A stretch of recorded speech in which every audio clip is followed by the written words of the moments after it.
Ayun na nga guys, luto na ang ating ginataang kuhol spicy na merong malunggay. Ayan, first time ko itong tikman ngayon, ang kuhol. So eto guys, natikman nyo na ba ang kuhol?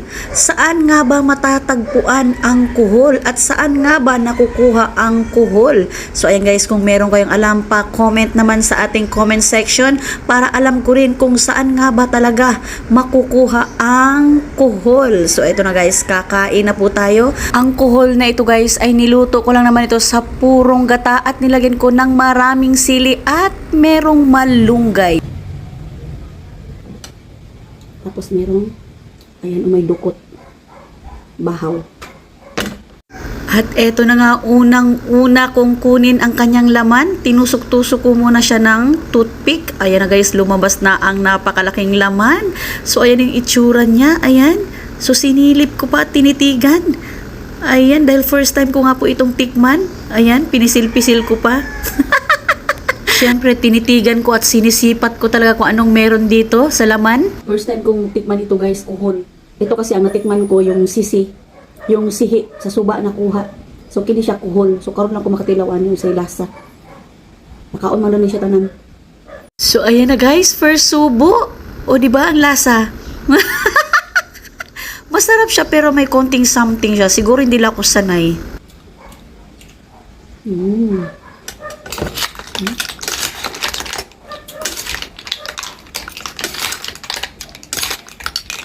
Sarap ng sabaw. Spicy ito guys.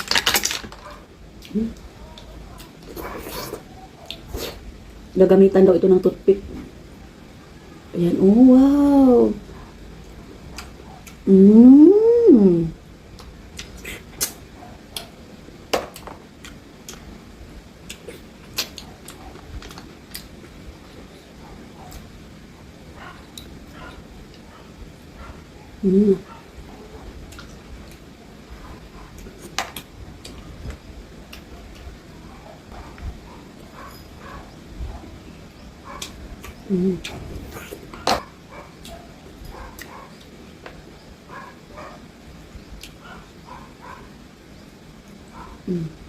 Ang laki oh.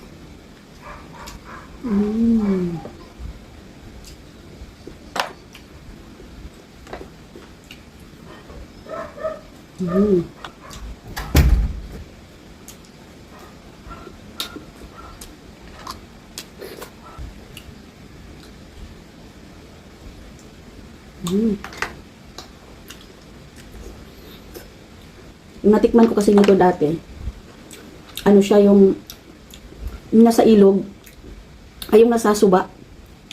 Yan. Sihi ang tawag ato sa mga. Kaya siya kuhol. Karon lang ko ang nakapilaw.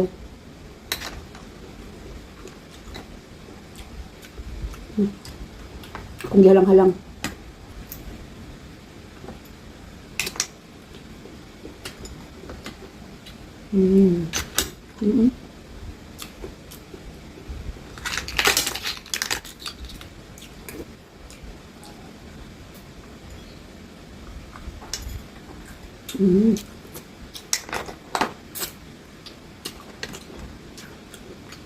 Ito malaki oh. Wow. Wow.